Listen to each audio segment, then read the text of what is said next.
Assalamualaikum warahmatullahi wabarakatuh.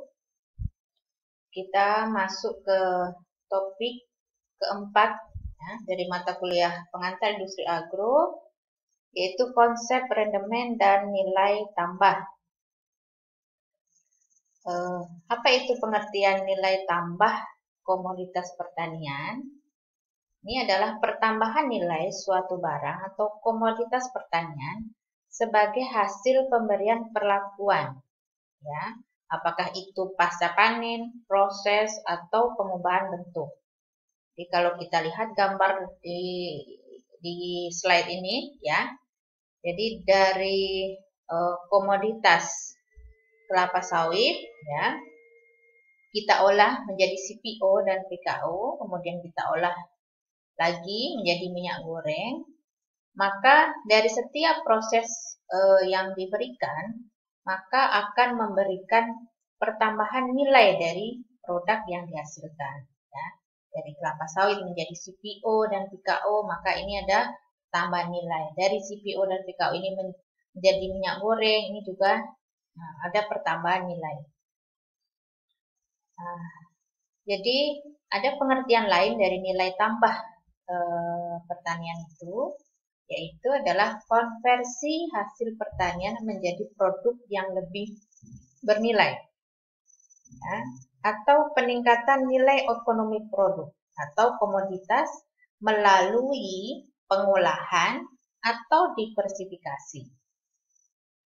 Istilah lainnya adalah proses peningkatan penilaian konsumen terhadap komoditas pertanian. Jadi kalau kita lihat dari distribusi nilai tambah kegiatan pertanian, ini dari petani ini mendapatkan 5-10%, kalau pengumpul atau pengolah primer nih 20-30%, pengolah hilir 30-40%, dan distributor 20-15%. Jadi kalau kita lihat ya proporsi nilai tambah yang diperoleh ini cukup besar pada pengolah, ya, baik pengolah primer maupun pengolah hilir, ya. Nah, sehingga kita harapkan kita tumbuhkan industri-industri, ya, baik kecil, menengah maupun besar, sehingga nilai tambah yang dihasilkan itu cukup tinggi, ya. Kemudian kita lihat di dalam diagram ini, ya, kita lihat produk pertanian, kemudian kita olah, ya, sehingga memberikan nilai tambah, ya. Ini akan menjadi suatu kegiatan yang ada di industri agro seperti definisi yang sudah disebutkan di topik-topik awal, bahwa industri agro itu adalah kegiatan pengolahan bahan baku atau komoditas pertanian sehingga menjadi produk yang memiliki nilai tambah. Ya, bagaimana nilai tambah itu terjadi?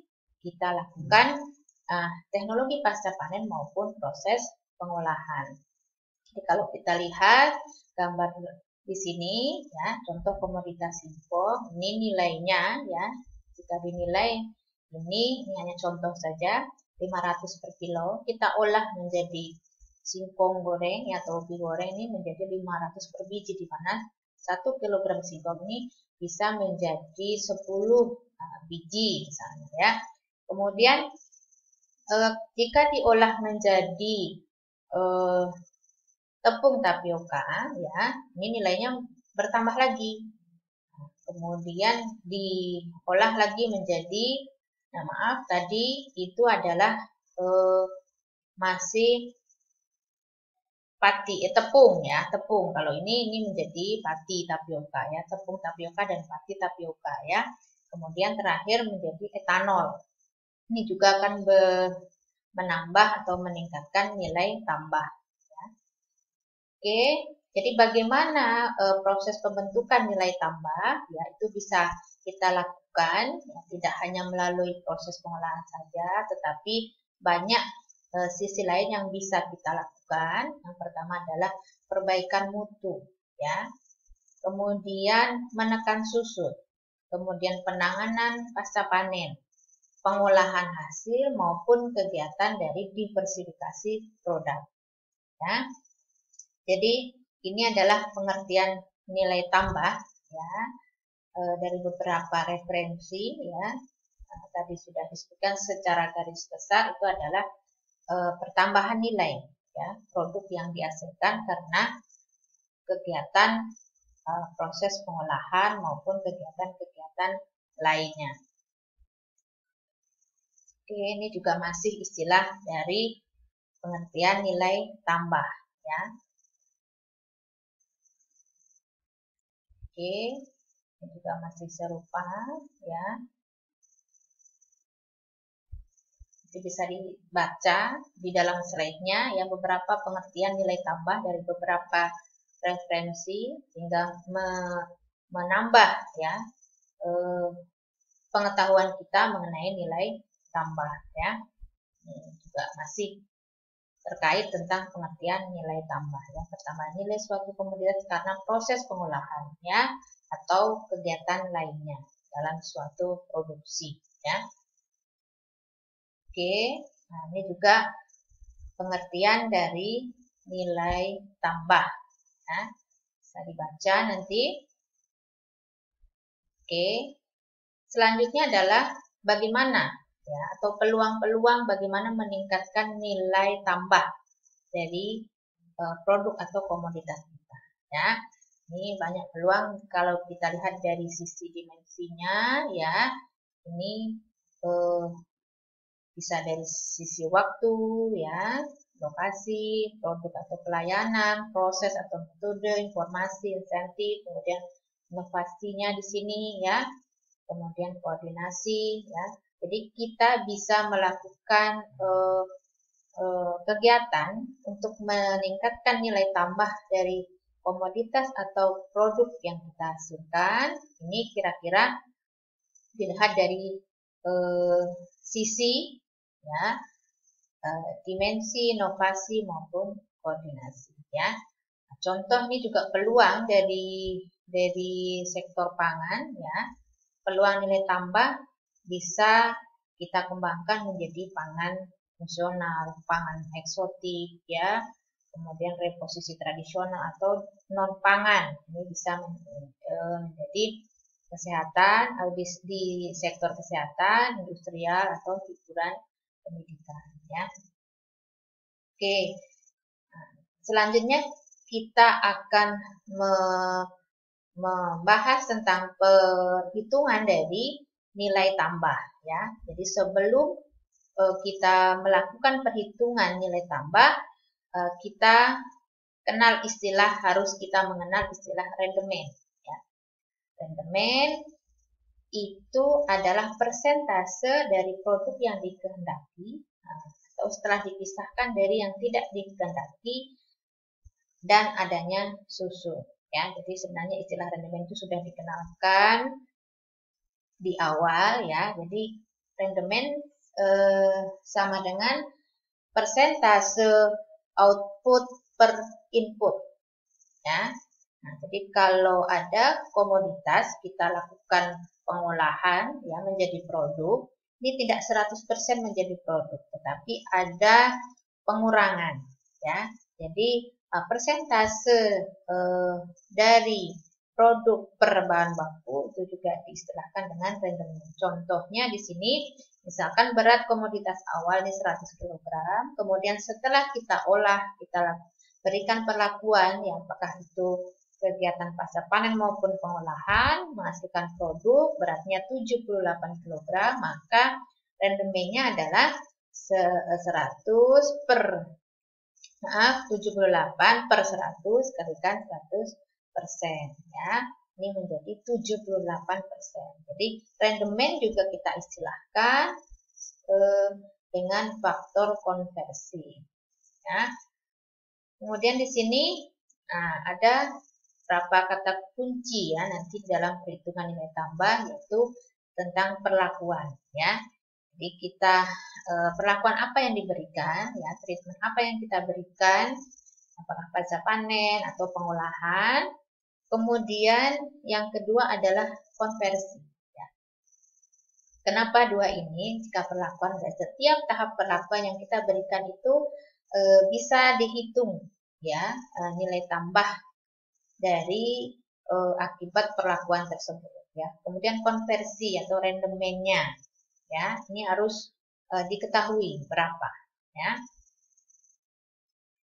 Oke, jadi untuk melakukan perhitungan nilai tambah, jadi ini nanti harus dibaca secara detail slide-nya ya. Mungkin tidak saya jelaskan melalui video ini ya, tetapi akan disampaikan melalui Zoom ya. Nanti cara contoh perhitungan dari perhitungan nilai tambah secara detailnya ya. Jadi di sini hanya diberikan rumus dari perhitungan nilai tambah ya. Jadi ada istilahnya nilai baru. Nah, apa itu nilai baru? Ya, nilai baru itu dihitung dari nilai awal. Ya, nilai awalnya itu berapa? Kemudian kita berikan perlakuan. Nah, akibat dari perlakuan itu ada muncul biaya, kemudian menjadi bentuk baru. Nah, bentuk baru itu kita nilai, ya. Nah, inilah yang disebut dengan nilai baru. Ya. Nah, nilai baru ini bisa tangible, intangible, bisa terukur, tidak terukur. Ya. Nilai tambah per unit bahan, ya, kita bisa hitung dengan rumus, ya. Ini harga kali faktor konversi dikurangi biaya perlakuan dan lain-lain ya. Biaya yang muncul akibat perlakuan dikurangi harga bahan ya. Atau nilai tambah per unit produk ini bisa dihitung ini dengan rumus harga dikurangi biaya perlakuan dan lain-lain dikurangi nilai awal dibagi faktor konversi. Oke. Nah, ini selanjutnya nilai baru ya, ini dihitung dengan rumus harga produk per unit kali faktor konversi. Kemudian nilai awal ini sama dengan jumlah kebutuhan bahan awal kali harga bahan awal ya. Di mana biaya perlakuan ini meliputi sewa, tenaga kerja, bahan tambahan, energi, penyusutan, asintan dan lain-lain. Ya, yang artinya biaya yang muncul akibat dari perlakuan. Nah, sehingga persentase nilai tambah per unit produk ini bisa dihitung dengan rumus nilai tambah per nilai awal bahan kali 100%. Ya. Jadi nanti di pertemuan berikutnya dengan melalui Zoom kita akan melakukan contoh perhitungan nilai tambah ya dari bahan baku daun nilam menjadi minyak nilam ya.